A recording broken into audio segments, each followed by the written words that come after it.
ਖਾਲਿਸਤਾਨ ਦਾ ਲਫ਼ਜ਼ ਸਭ ਤੋਂ ਪਹਿਲੇ ਸਨ 1940 ਦੇ ਵਿੱਚ ਸਾਹਮਣੇ ਆਇਆ। ਡਾਕਟਰ ਵੀਰ ਸਿੰਘ ਭੱਟੀ ਨੇ ਇੱਕ ਪੰਫਲੇਟ ਦੇ ਉੱਤੇ ਇਸ ਲਫ਼ਜ਼ ਨੂੰ ਲਿਖਿਆ ਔਰ ਇਹਦੇ ਵਿੱਚ ਪਹਿਲੀ ਵਾਰੀ ਖਾਲਿਸਤਾਨ ਦਾ ਜ਼ਿਕਰ ਕੀਤਾ ਗਿਆ। ਅੱਛਾ, ਇਹ ਮੁਤਾਲਬਾ ਉਸ ਵਕਤ ਤਾਂ ਜ਼ਿਆਦਾ ਜ਼ੋਰ ਨਾ ਫੜ ਸਕਿਆ, ਲੇਕਿਨ ਇੱਕ ਵੀ ਬੋਲ ਦਿੱਤਾ ਗਿਆ। ਡਾਕਟਰ ਜਗਜੀਤ ਸਿੰਘ ਚੌਹਾਨ ਨੇ ਤੇ ਬਰਤਾਨੀਆ ਨੂੰ ਆਪਣਾ ਮਰਕਜ਼ ਹੀ ਬਣਾ ਲਿਆ। ਅਮਰੀਕਾ ਤੇ ਪਾਕਿਸਤਾਨ ਵੀ ਗਏ ਔਰ ਖਾਲਿਸਤਾਨ ਦੇ ਨਾਮ ਦੇ ਉੱਤੇ ਮੁਹਿੰਮ ਵੀ ਚਲਾਈ। ਜਨਾਬ 1989 ਵਿੱਚ ਇੱਕ ਹੋਰ ਵੱਡੇ ਅਹਿਮ ਕਿਰਦਾਰ ਜਿਹੜਾ ਨਾ ਉਹਦਾ ਆਣਾ ਹੁੰਦਾ। ਉਹ ਕਿਰਦਾਰ ਹੈਗਾ ਸਿਮਰਨਜੀਤ ਸਿੰਘ ਮਾਨ। ਅੱਜ ਵੀ ਉਹ ਪਾਰਲੀਮੈਂਟ ਦੇ ਵਿੱਚ ਨੇ ਔਰ ਉਹਨਾਂ ਦੇ ਬਿਆਨਾਂ ਦੇ ਵਿੱਚ ਕਾਫੀ ਜ਼ਿਆਦਾ ਤਜ਼ਾਦ ਵੀ ਨਜ਼ਰ ਆਉਂਦਾ ਹੈ। ਵੈਸੇ ਹੁਣ ਸਵਾਲ ਇੱਥੇ ਇਹ ਵੀ ਹੈ ਕਿ ਅਕਾਲੀ ਦਲ ਜੋ ਸਭ ਤੋਂ ਵੱਡੀ ਸਿੱਖ ਜਮਾਤ ਹੈ, ਉਹਦਾ ਇਸ ਪੂਰੇ ਮਾਮਲੇ ਦੇ ਉੱਤੇ ਕੀ ਮੌਕਿਫ ਰਿਹਾ। बिस्मिल्लाहिर्रहमानिर्रहीम अस्सलाम वालेकुम नाज़रीन, तुसीं देख रहे हो 360 डिजिटल पंजाबी और मैं हाँ तुहाडी मेज़बान शुमाइला नियाज़।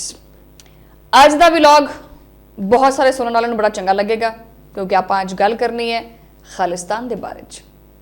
तुसीं सुनिया तो होएगा वैसे और देखिया भी होएगा कि ये मसला अक्सर दुनिया दे विच ज़ेरे बहस रहता है, लेकिन सवाल यह है कि खालिस्तान दा मुतालबा सब तो पहले कदों ते कित्थे होया। फिर अकाली दल जो पंजाब की सब तो वड्डी सिख सियासी जमात है, उसका मौकफ इस बारे की रहा और दुनिया के नक्शे ते अज ये मुतालबा कित्थे खड़ा है। तो चलो सब तो पहले चलते हैं तारीख विच।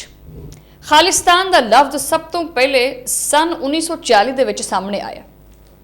डॉक्टर वीर सिंह भट्टी ने एक पंफलेट दे उत्ते इस लफ्ज नूं लिखिया और इहदे विच पहली वारी खालिस्तान का जिक्र किया गया। ਇਹ ਉਹ ਵਕਤ ਸੀ ਜਦੋਂ ਪੂਰੇ ਬਰ ਸਗੀਰ ਦੇ ਵਿੱਚ ਆਜ਼ਾਦੀ ਤੇ ਤਕਸੀਮ ਦੀਆਂ ਗੱਲਾਂ ਬੜੇ ਜ਼ੋਰੋ ਸ਼ੋਰ ਨਾਲ ਹੋ ਰਹੀਆਂ ਸੀ। ਉਸ ਤੋਂ ਬਾਅਦ 1960 ਦੀ ਦਹਾਈ ਆਈ।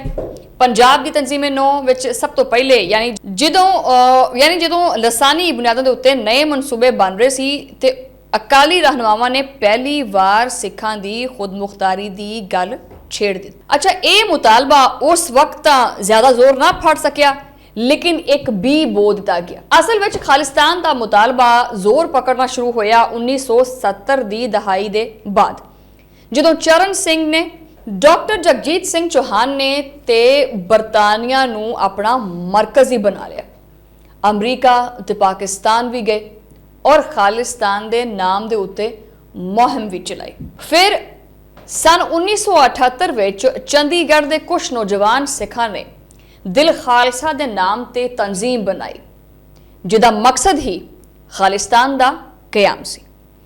उस तो बाद एक बहुत वड्डा मोड़ आया सन 1986 विच, जदों 29 अप्रैल दी अस्करत पसंद तंजीमां दी यूनाइटेड फ्रंट पंथक कमेटी ने बाकायदा तौर ते खालिस्तान दे क़याम दा ऐलान किया। यह ऐलान मुकद्दस अकाल तख्त साहब ते किया गया और दुनिया भर की हुकूमतों के सामने ये गल रखी गई कि खालिस्तान खालसा पंथ का अलग कार होएगा। इस ऐलान दे विच ये भी आख्या गया कि इस रियासत के कुछ लोग खालसा असूलों के मुताबक जिहड़े ने वो हसी खुशी जिंदगी गुजारनगे और हुकूमत इन्हीं सिखां दे हथ च होएगी जो कि पाकीज़गी और सब दी भलाई वास्ते काम करनगे। जनाब 1989 विच एक होर वड्डे अहम किरदार जिहड़ा ना ओहदा आना हुंदा। वो किरदार हैगा सिमरनजीत सिंह मान। वो एक साबिक IPS ऑफिसर सी जिहड़े जेल तो रिहाई तो बाद उन्होंने ये मसला दोबारा चुक दिता, लेकिन उन्होंने दे बयानियां दे विच तजाद ये सी कि एक तरफ तां पार्लीमेंट दे विच हलफ लैके हिंदुस्तान दे इतिहाद नाल ते सालमियत दी गल करदे सी और दूजे पासे पार्लीमेंट के बाहर इंटरव्यूज़ दे विच खालिस्तान की हमायत भी करते सी। अज भी वो पार्लीमेंट दे विच ने और उन्होंने बयानों दे विच काफ़ी ज़्यादा तजाद भी नज़र आता है। वैसे ठीक है, हुण सवाल इत्थे ये भी है कि अकाली दल जो सब तो वड्डी सिख जमात है, ਉਹਦਾ इस पूरे मामले के उत्ते की मौकिफ रहा। सन 1992 ਦੇ ਵਿੱਚ अकाली दल ने इस मसले ਨੂੰ बाज़ाब्ता तौर ਤੇ चुकिया। 22 अप्रैल 1992 ਨੂੰ अकाली क्यादत ने अक़वामे मुत्तहदा के सैकटरी जनरल ਨੂੰ एक याददाश्त पेश की। इस याददाश्त ਵਿੱਚ लिखिया सी कि पंजाब के गैर आबादकारी सिखां के हकूक के तहफ़ुज़ ते आज़ादी की बहाली वास्ते जरूरी है।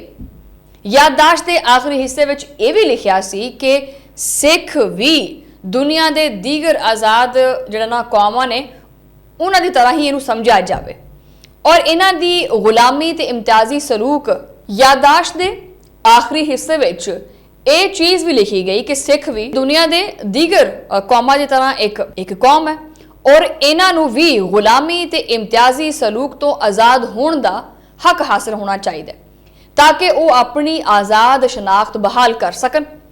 ਇਸ ਯਾਦਾਸ਼ਤ ਨੂੰ ਜਮ੍ਹਾਂ ਕਰਵਾਉਣ ਦੇ ਵਕਤ ਸਿਮਰਨਜੀਤ ਸਿੰਘ ਮਾਨ ਤੇ ਪ੍ਰਕਾਸ਼ ਸਿੰਘ ਬਾਦਲ ਤੇ ਉਸ ਵਕਤ ਦੇ SGPC ਦੇ ਸਦਰ ਗੁਰਚਰਨ ਸਿੰਘ मौजूद सी। लेकिन दिलचस्प गल इत्थे यह है कि बाद विच प्रकाश सिंह बादल ते गुरचरण सिंह ने जिहड़ा ना वो कदी भी इस मैमोरेंडम का जिक्र तक नहीं किया।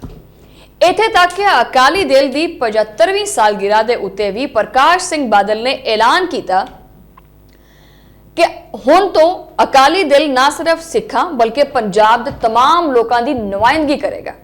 गोया अकाली दल ने खालिस्तान के मुतालबे नाल आहिस्ता आहिस्ता खुद नूं अलग कर लिया और पंजाब के मुकामी सियासत तक महदूद हो गया।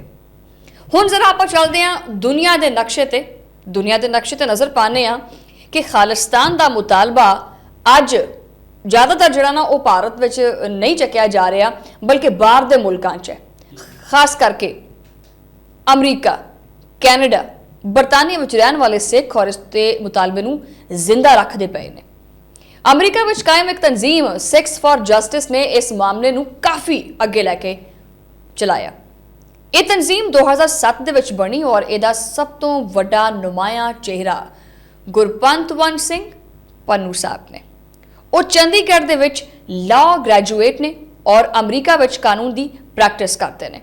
उन्होंने रेफरेंडम 2020 के नाम से मुहिम शुरू की ताकि दुनिया भर के विच सिख ये तय कर सकन कि खालिस्तान चाहते ने या नहीं। लेकिन जनाब हकीकत यह है कि यह रेफरेंडम भारत के अंदर ज्यादा असरअंदाज ना हो सकिया।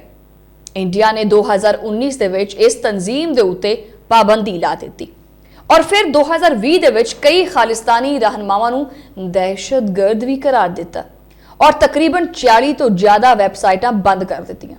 इस दे बावजूद तहरीक मगरबी मुमालिक दे विच सिख कम्यूनिटी दे अंदर एक जींदी जागदी तहरीक रह गई। हालांकि पंजाब दे विच इनू ज़्यादा अवामी हमायत हासिल नहीं हैगी। ते यह है खालिस्तान की पूरी कहानी। एक नारा जो 1940 दे विच पहली वारी सामने आया 70 ते 80 की दहाई दे विच थोड़ा अरूज फड़िया इन्हें, लेकिन भारत दे विच सियासी तौर पर यह नारा कमज़ोर रहा असर रसूख मोदी की असर रसूख की वजह से। लेकिन दुनिया के नक्शे के उत्ते खास करके डायस्पोरा दे विच यह नारा अज भी गूंजता पिया। मैं उम्मीद करती हूँ कि तुहानूं ये इन्फॉर्मेशन अच्छी लगी होएगी। तुहानूं मुलाकात होएगी हुण अगले व्लॉग दे विच। उदों लई अल्लाह ने के पान।